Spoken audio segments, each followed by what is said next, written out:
여러분 안녕하십니까? 세월호 참사 오늘로 꼭 9년이 흘렀습니다. 시간은 쉼없이 흘러가고 있지만 그날을 잊지 않고 기억하기 위한 기억식이 9주기를 맞아 경기도 안산에서 열렸는데요. 유가족들은 아무리 세월이 흘러도 무뎌지지 않는 슬픔 속에 다른 참사의 피해자들과도 아픔을 나눴습니다. 김민형 기자의 보도입니다.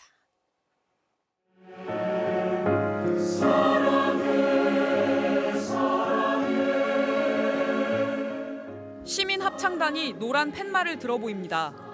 세월호 참사 희생자들의 이름이 한 명씩 적혀 있습니다. 안산에서 열린 참사 9주기 기억식. 단원고 희생자 고 이영만 군의 형은 새로운 삶의 주기를 맞을 때마다 동생을 생각한다며 편지를 읽었습니다. 영만이는 지금쯤 뭘 했을까? 뭐든지 좋다. 어떤 미래라도 네가 없는 지금 여기보다는 좋다. 참사의 교훈을 잊은 듯 지난해 또 발생한 비극. 이런 일을 멈추기 위해선 분향소가 대체 몇 개가 필요한 거냐고 되물었습니다. 모든 죽음이 위로받을 일이고 모든 생명이 귀하다는 사실을 알리고 싶었다는 걸. 여기에 놀러가서 죽었는데 적당히 해야 되는데 같은 말은 들어올 자리가 없다는 걸. 지난해 12구 참사 유가족들도 영상 편지로 아픔을 나눴습니다. 더 적극적으로 분노를 했어야 내 아이를 지킬 수 있었는데 제가 그러지 못해서. 유족과 시민 2천여 명이 자리한 기억식엔 여야 대표 등 정치권 인사들도 참석했습니다.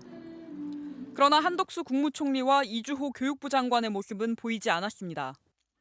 교육부 장관의 기억식 불참은 6년 만입니다. 두 사람은 기억식에 앞서 세종시에서 열린 행정안전부의 안전 관련 행사에 참석했습니다. 윤석열 대통령은 별도 메시지를 내지 않았습니다. 이에 대해 대통령실은 세종시 세월호 관련 행사에 총리가 참석했고 안산시 행사에 해양수산부 장관과 교육부 차관이 참석했다고 밝혔습니다. 교육부 장관과 참사 당시 단 한 명도 구조하지 않았던 해경청장 등 당연히 참석해서 기억하고 추모해야 함에도 불구하고 눈을 씻고 찾아봐도 보이질 않습니다. 기억식 행사장 밖에선 보수단체 회원 20여 명이 확성기를 통해 욕설을 퍼부으며 소동을 일으키기도 했습니다. MBC 뉴스 김민영입니다. 2014년 4월 16일이었습니다. 세월호는 진도 앞바다에서 침몰했죠. 9년 전에 그 바다가 오늘 또다시 눈물과 통곡으로 뒤덮였습니다. 참사 발생 해역과 진도 팽목항의 9주기 추모 물결, 김진선 기자가 보도합니다.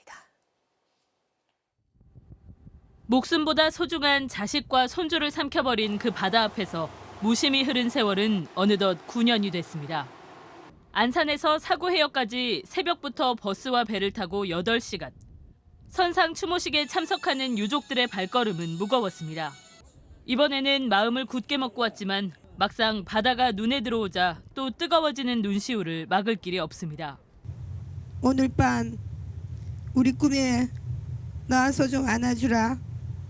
꼭 좀 안아주라. 너무너무 보고 싶다. 살아있었다면 벌써 27. 다시는 만져볼 수 없는 자식에게 부모는 더 나은 세상을 만들겠다는 약속이 할 수 있는 것의 전부입니다. 저는 걔가 있어서 행복했지만 걔는 어떨지는 제가 잘 모르니까 꼭 행복하게 지냈으면 좋겠어요. 엄마가 갈 때까지. 세월호 선체가 거치된 목포신항으로 향하는 길목은 참사를 잊지 말자는 현수막들로 노란 물결을 이뤘습니다. 궂은 날씨에도 녹슨 세월호 선체 앞에서 열린 기억식. 참석한 시민들은 304명의 희생자들을 추모하고 참사의 교훈을 되새겼습니다. 다시는 이러한 상처가 생기지 않도록 그들의 희생이 헛되지 않도록 서로를 지킵시다.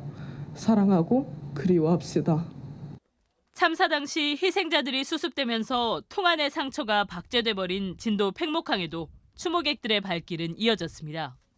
지금도 가슴이 떨리는 게 그 아이들의 목소리 어디선가 들리는 것 같고 살려달라 절규했던 그런 모습들이 그냥 눈으로 보여지는 것 같아서. 9년 전 단원고 학생들이 도착하지 못했던 수학여행지 제주에서도 9주기 추모 행사가 열리는 등 전국 곳곳에서 세월호의 눈물과 교훈을 기억했습니다. MBC 뉴스 김진선입니다.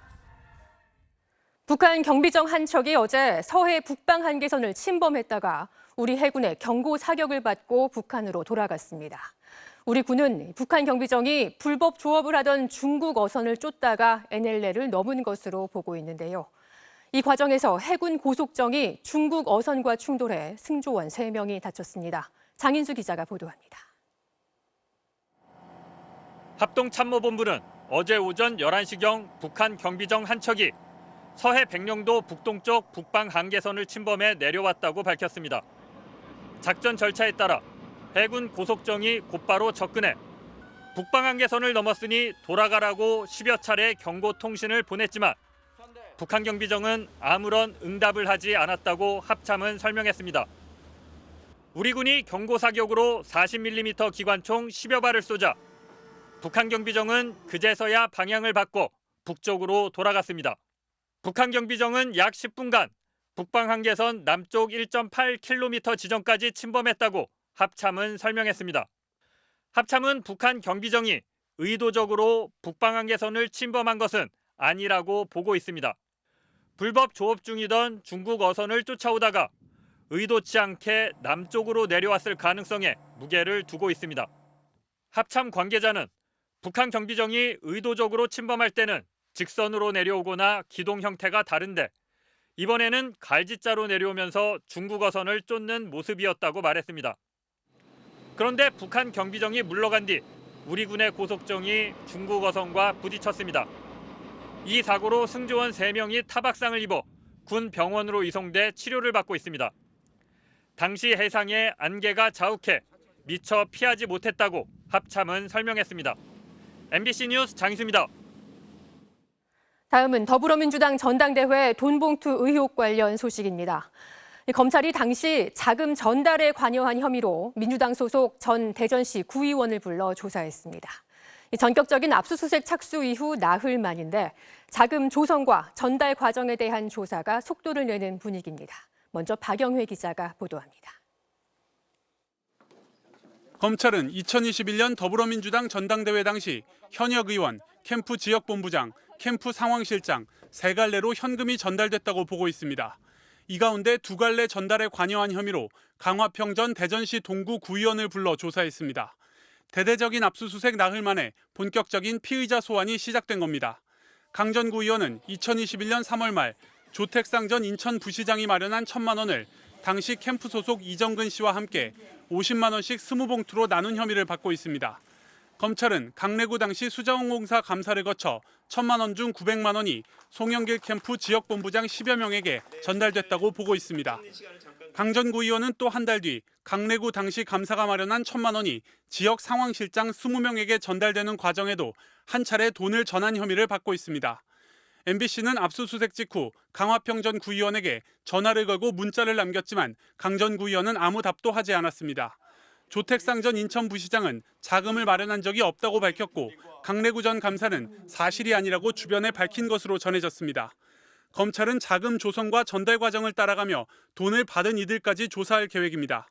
검찰은 이정근 전 사무부총장의 휴대전화에서 자금 전달에 대한 통화 녹음들을 확보했는데 개인 비리 혐의로 구속된 이 전 부총장을 상대로 이미 전달 과정에 대해 상당 부분 조사가 이뤄졌다면 수사가 더 속도를 낼 수도 있습니다. MBC 뉴스 박영회입니다. 국민의힘은 의혹의 당사자인 송영길 전 민주당 대표가 귀국해 검찰 수사를 받아야 한다고 촉구했습니다. 민주당은 자체 조사를 하겠다고 밝혔지만 명확한 방안을 제시하지 못하고 고심하고 있습니다. 이어서 신중명 기자입니다. 국민의힘은 현재 프랑스에 머물고 있는 송영길 전 더불어민주당 대표가 즉각 귀국해야 한다고 촉구했습니다. 지난 2021년 민주당 전당대회 즈음에 이성만 민주당 의원이 돈 전달 방법을 얘기하며 송 전 대표를 직접 언급했다는 언론 보도를 근거로 삼았습니다. 송영길 전 대표는 프랑스 도피를 즉각 중단하고 속히 귀국해 검찰 수사에 응해야 합니다. 국민의힘은 더 나아가 송 전 대표의 지역구를 물려받은 이재명 민주당 대표도 겨냥했습니다. 2021년 5월의 송영길이 없었다면 지금의 이재명도 없었기에 이재명 대표는 전당대회에 대해 그토록 침묵하는 것입니까? 민주당은 자체 조사를 하겠다는 방침을 굳혔지만 명확한 대응 방안은 내놓지 못하고 있습니다. 이제 진상 규명을 하기 위해서 그 여러 가지 뭐 방안이든 뭐든 그런 디테일들은 지금 논의 중이고 검토 중인 거죠. 송 전 대표가 당초 계획인 7월보다 일찍 귀국해야 한다는 당내 일부 의견에 대해서도 신중한 태도를 보였습니다.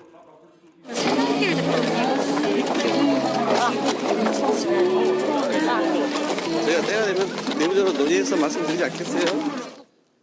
당내에선 진상규명을 위한 기구를 따로 구성하는 것보다는 당내 기구인 윤리감찰단을 통해 문제가 있는지 파악하는 방안도 논의되고 있습니다. 민주당은 내일 비공개 최고위원 회의에서 전당대회 돈봉투 의혹을 안건으로 올려 구체적인 대응 방안을 논의할 것으로 보입니다. MBC 뉴스 신준명입니다. 석 달 전 전북의 한 농협 직원이 상급자의 지속적인 괴롭힘을 견디지 못해 스스로 목숨을 끊은 일이 있었습니다. 휴직해라, 다른 주차장을 써라, 킹크랩을 사와라, 온갖 갑질을 당했다고 호소했는데 특별 근로감독에 나선 노동부가 의혹 대부분을 사실로 확인하고 관련자들을 형사 입건했습니다. 백승우 기자가 취재했습니다. 지난 1월 전북 장수군의 한 30대 농협 직원이 사무실 인근 자신의 차 안에서 숨진 채 발견됐습니다. 유서에서 그는 1년 전 부임해온 한 직장 상사 등에게 지속적 괴롭힘을 당했다고 적었습니다. 출근할 때 다른 주차장을 이용하라는 말부터 부자니까 킹크랩을 사오라는 갑질에도 시달렸다고 합니다. 견디다 못한 피해 직원은 실제로 서울 노량진 수산시장에서 킹크랩 27만 원어치를 사다 주기도 했던 걸로 확인됐습니다. 사망 당시는 결혼 석 달째. 열심히 해보려 했는데 사무실에서 휴직이나 하라고 했다며 이 상태로 계속 가면 힘들 날이 길어질 것 같다고 유서에 심경을 털어놨습니다. 앞서 작년 9월에도 극단적 선택을 시도할 만큼 고통이 컸지만 농협 측의 대응이 부실했다고 유족들은 분통을 터뜨립니다. 신고 이후 가해자와의 분리 조치부터 제대로 이뤄지지 않았다고 합니다. 정식 인사 발령을 내지 않고 구조적으로만 총무계에 가서 있으라고 했으며 피해 직원이 본점으로 발령난 뒤엔 내부 전산망 접속도 안 되는 PC를 지급받기도 했습니다. 당시 가해자가 매일 본점으로 찾아와 웃었다며 2차 피해를 호소하는 내용도 유서에 적혔습니다. 고용노동부가 특별 근로 감독에 나서자 사측이 고용한 노무사는 가해자와 아는 사람이었습니다. 진상규명 과정에 비밀이 새나가고 편향된 조사가 이뤄진 걸로 파악됐습니다. 노동부 전주노동고용지청은 총 15건의 노동관계법 위반 사실 등을 형사 입건하고 과태료 6,700여만 원을 부과했습니다. 또 괴롭힘 가해자 4명에 대해 징계를 요구하고 결과를 통보하라고 했습니다. 노동부는 이와 함께 장수농협이 직원들에게 연장근로수당 4억 원을 안 주는 공짜 노동을 시키는 등 노동관계법을 위반한 사례들도 적발했습니다. MBC 뉴스 백수입니다. 대낮에 어린이 보호구역을 걷다가 만취한 60대가 몰던 차량에 치여 숨진 고 배승아 양. 배양의 유족이 오늘 국회를 찾아 음주살인 운전자의 신상을 공개하는 법안을 마련해달라고 호소했습니다. 들어보시죠. 여러분이 함께 힘을 모아서 단 한 건의 음주운전 사고 또 발생하지 않도록 제도 개선에 힘써 주시길 바랍니다. 승아를 아프게 한 사람, 우리 가족, 오빠, 엄마가 강력히 처벌할 수 있도록 노력할 거니 걱정 말고 잘 지내. 사랑한다. 이와 관련해 국민의힘 하태경 의원은 10년 사이 음주운전으로 2번 이상 적발되거나 사망사고를 낸 음주운전자의 신상을 공개하는 법안을 내일 발의하기로 했습니다. 같은 당 윤창현 의원도 어린이 보호구역에서 인명사고를 낸 음주운전자의 신상을 공개하는 법안을 발의할 예정입니다. 휴대전화, 갈수록 우리 삶과 더 밀착하면서 가계 통신비는 매년 증가해 월 평균 13만 원을 넘어섰습니다. 그런데 정작 5G 요금제는 소비자들의 선택지가 너무 적었는데요. 아예 비싸거나 아니면 싸지만 데이터량이 너무 적거나 둘 중 하나였죠. 이런 양극화된 요금제가 통신사만 배불린다는 비판이 일자 통신사들이 이른바 중간 요금제를 내놓기 시작했습니다. 임현주 기자가 취재했습니다. 그동안 휴대전화의 5G 요금제는 월 7만 원 이상이 대부분이었습니다. 데이터 사용량을 줄일 수가 없어서 10만 원 넘는 요금제를 계속 사용을 해왔는데 좀 부담이 많이 돼가지고 5만 원대 중저가 요금제가 조금 나오면은 바꿔볼 생각은 있어요. 통신사들이 독과점 상황을 이용해 소비자로부터 막대한 이익을 취하고 있다는 비판이 일자 잇따라 중간 요금제를 내놓고 있습니다. 기존 최고와 최저가 사이에 다양한 요금제를 만들어 소비자의 선택권을 확대한 겁니다. SK텔레콤은 다음 달부터 가입할 수 있고 LG U+는 지난 12일부터 상품 판매를 시작했습니다. 우리 나이 먹었어도 유튜브 많이 보고 멜론도 듣고 저 많이 써요. 그래서 5만 원 선이면은 되겠다 싶어서. 아직 새 요금제를 내놓지 않은 KT는 정부와 적정 가격을 논의 중이라고 밝혔습니다. 중간 요금제 출시로 소비자 선택폭이 커졌지만 최고 10배까지 차이가 나는 데이터당 요금제는 여전히 문제입니다. 이런 요금제는 최고가 상품 가입을 유도하는 것으로 싼 상품을 쓰는 사람들이 비싼 요금 비용을 분담하는 셈입니다. 지금 데이터당 단가 차이가 10배 가까이 난다고 하니까 이런 차별 행위는 좀 개선을 해서 한 2~3배 정도까지 좀 줄여나가는 이런 노력이 필요하다고 보입니다. 2020년 12만 원이었던 월 평균 가계 통신비는 2022년 13만 1,000원으로 증가했습니다. 이동통신 3사의 총 영업이익은 2년 연속 4조 원을 넘겼습니다. MBC 뉴스 임현주입니다. 뉴욕 맨해튼 시내 한복판에 등장한 로봇 개입니다. 무장을 한 용의자가 인질극을 벌이거나 폭탄으로 협박을 하는 위험한 상황에서 사람 대신 투입해 현장을 살펴볼 수 있는데요. 올 여름부터는 뉴욕 시내 지하철에서 로봇 개가 순찰을 돌 거라고 하는데 미국 내에서는 논란이 일고 있다고 합니다. 뉴욕에서 강나림 특파원이 전해드립니다. 뉴욕 맨해튼 타임스퀘어 한복판에 개를 닮은 로봇이 등장했습니다. 뉴욕의 로봇 경찰견 디지독입니다. 원격 조정이 가능하고 카메라가 장착돼 있어 인질극이나 폭탄 위협 등의 상황에 투입하면 경찰관보다 먼저 상황을 파악할 수 있습니다. This is a life-saving device. It's going to be used for hostage situations, bomb threats, counterterrorism situations, things where the best course of action will be to send the digidog in first before a human being. 뉴욕시와 뉴욕경찰은 로봇개 2마리를 75만 달러, 우리 돈 10억 원에 구입해 시내에 배치하기로 했습니다. 로봇 경찰관의 등장은 이번이 처음은 아닙니다. 경찰에 연행되는 남성, 그 뒤로 로봇 개가 따라 나옵니다.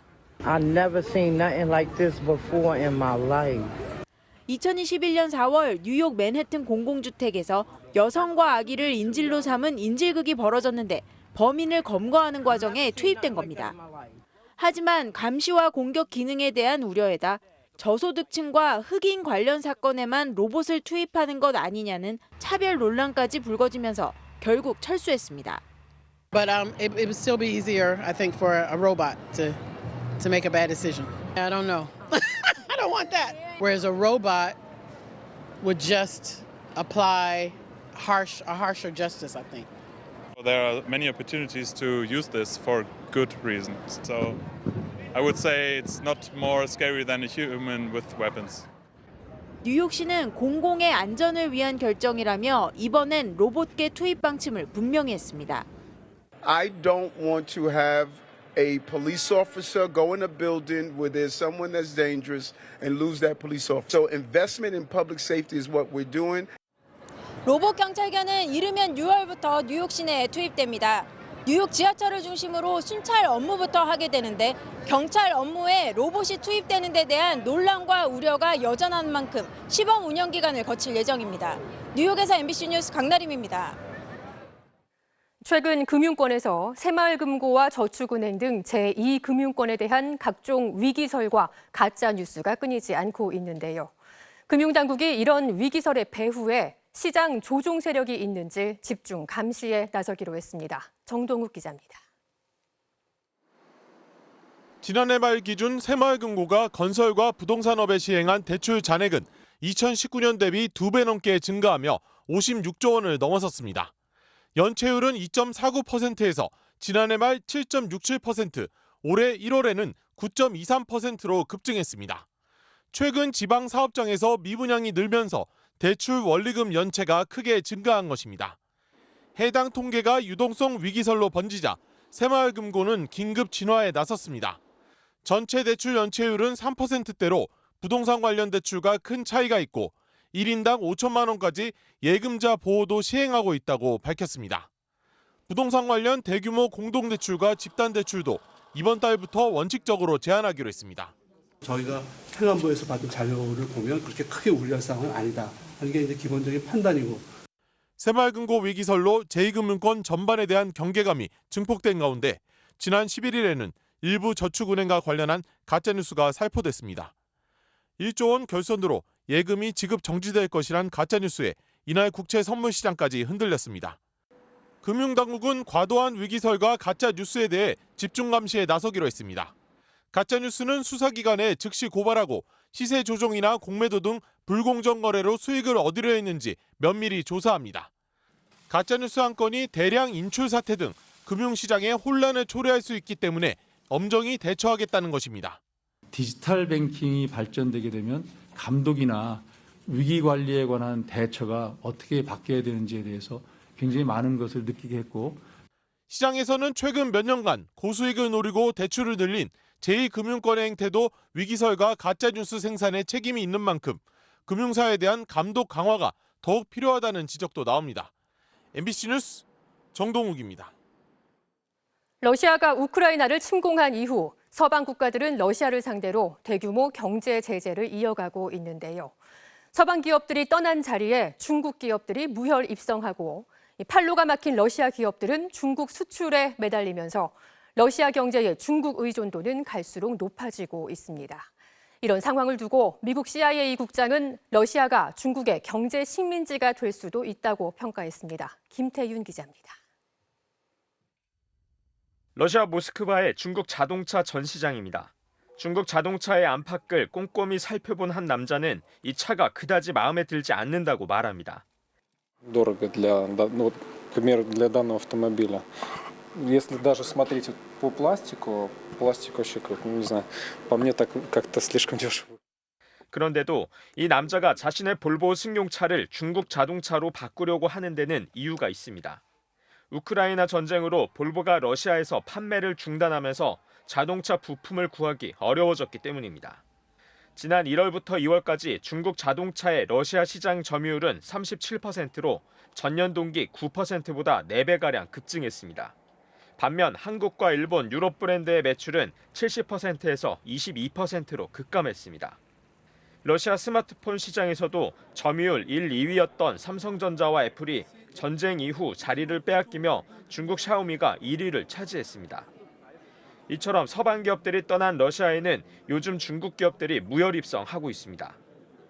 반면 러시아의 에너지 기업들은 서방으로의 팔로가 막히면서 중국 수출에 더욱더 매달리고 있습니다.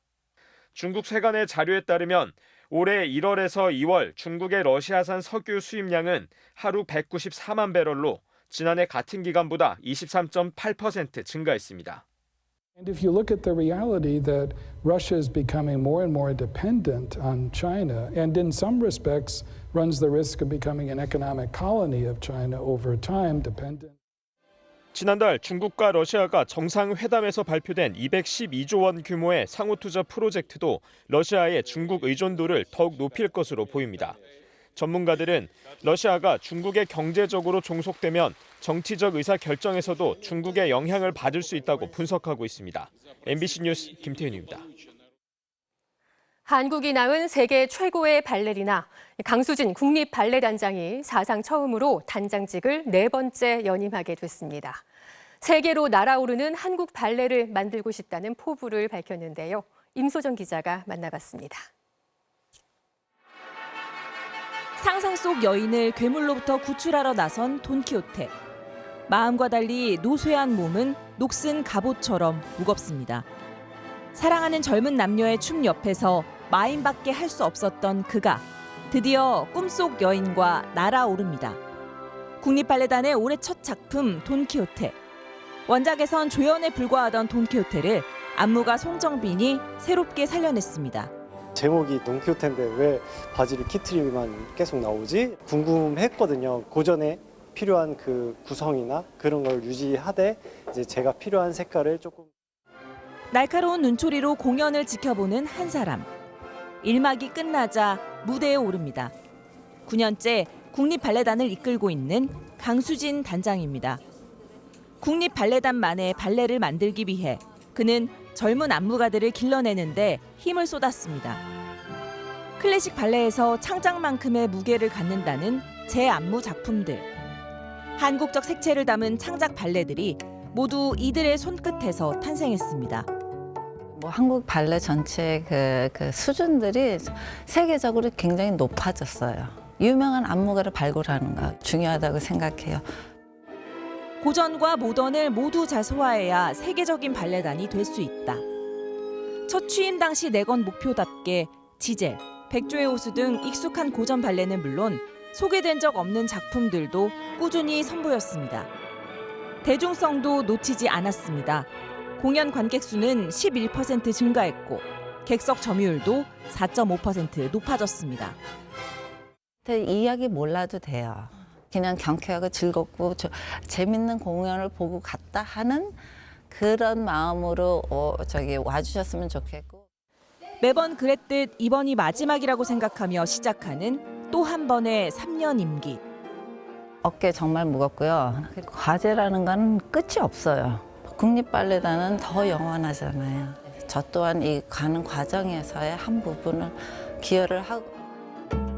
세계로 뻗어나가는 한국 발레를 꿈꾸며 다시 걸음을 내딛습니다.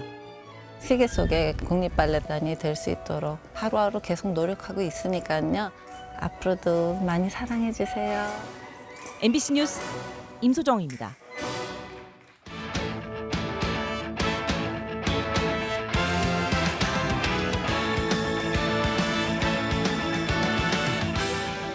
일요일 밤 스포츠 뉴스입니다.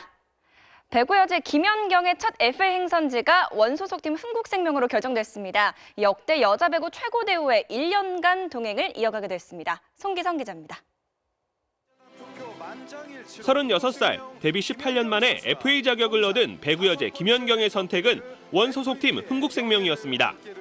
계약 기간 1년에 연봉 4억 7,500만 원, 옵션 3억 원 등 여자부 보수 상한액인 총액 7억 7,500만 원에 도장을 찍었습니다.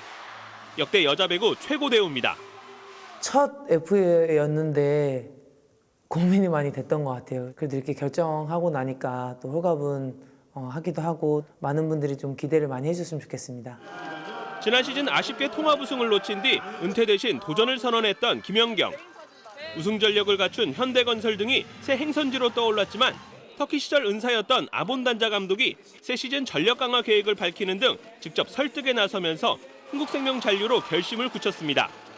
감독님하고의 대화에서 많이 흔들렸던 것 같습니다. 비전들이라든지 계획들 듣고 내년에 시즌이 조금 더 기대가 됐고. 지난 시즌 공격 성공률 1위 등 여전히 위협적인 김연경의 잔류로 흥국생명은 또 한 번 강력한 우승 후보로 떠올랐습니다. 네, 올 시즌 저희가 아쉽게 놓친 통합 우승을 내년 시즌에는 꼭 할 수 있도록 열심히 준비하고 노력하겠습니다. MBC 뉴스 송기성입니다. 네, 프로축구에선 대전이 선두 울산에 무려 12년 만에 승리를 거두며 개막 7연승까지 저지했습니다. 20년 만에 개막 7연승에 도전하는 울산과 1급 최강 화력을 자랑하는 대전. 초반은 장군 멍군이었는데요. 시작 9분 만에 이진현의 환상적인 왼발과 맞자기로 앞서간 대전. 하지만 9분 뒤 울산의 루빅손이 역시 강력한 왼발 슈팅으로 시즌 5호 골을 터뜨리며 맞불을 놓았습니다. 하지만 대전의 불붙은 공격력에 최소 실점팀 울산도 버텨내지 못했습니다. 전반 추가 시간 혼전 상황에서 이현식이 골망을 흔들며 다시 앞서 나간 대전. 골키퍼 이창근의 신들린 선방으로 울산의 파상 공세를 잘 막아내며 2대1 승리를 거뒀습니다. 안방에서 울산의 개막 7연승을 저지한 대전은 3위로 올라섰습니다. 인천은 강원을 2대0으로 완파하고 한 달여 만에 2승째를 챙겼는데요. 강원은 개막 7경기 연속 승리를 거두지 못했습니다. 네, 프로야구 키움의 이정우 선수가 연장 10회 말 짜릿한 끝내기 홈런으로 팀의 4연승을 이끌었습니다. 일요일 밤 스포츠 뉴스였습니다.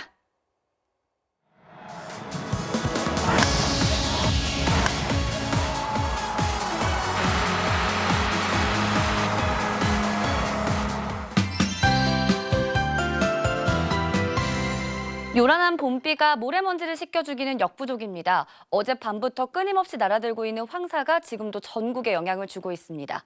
현재 미세먼지 농도가 전국적으로 나쁨에서 일부 매우 나쁨 수준으로 평소 대비 최대 4배 수준까지 치솟아 있는데요. 충남 아산의 농도가 204마이크로그램으로 전국에서 가장 높고요. 서울 구로구도 135마이크로그램까지 올라 있습니다. 이에 따라 경기와 충청 등 전국 많은 지방에는 미세먼지 주의보도 남아 있습니다. 이번 황사는 내일 오전까지가 최대 고비라 출근길에도 마스크 착용은 필수겠고요. 오후부터는 남풍이 먼지를 밀어내면서 농도가 차츰 옅어지겠습니다. 또 낮 동안에는 구름 사이로 해가 비추겠지만 밤에 경기와 영서 북부 쪽에는 약한 저기압이 지나겠고요. 화요일인 모레는 서울을 비롯한 전국에 봄비가 내리겠습니다. 지금도 군데군데 비가 이어지고 있는데 밤 사이에는 모두 개겠습니다. 대신 내륙을 중심으로는 안개가 짙어지겠습니다. 내일 아침 기온 보시면 서울이 7도, 대전 5도 등으로 오늘보다 낮아져 쌀쌀하겠고요. 낮 기온은 서울이 18도, 대구 21도, 광주 23도까지 올라 일교차가 크게 나겠습니다. 주 중반부터는 따뜻한 공기가 유입되면서 서울의 낮 기온도 25도까지 오르겠습니다. 날씨였습니다. 9년 전 오늘 세월호 참사 잊지 않겠습니다. 기억하겠습니다. 뉴스 마칩니다. 오늘도 MBC와 함께 해주셔서 고맙습니다.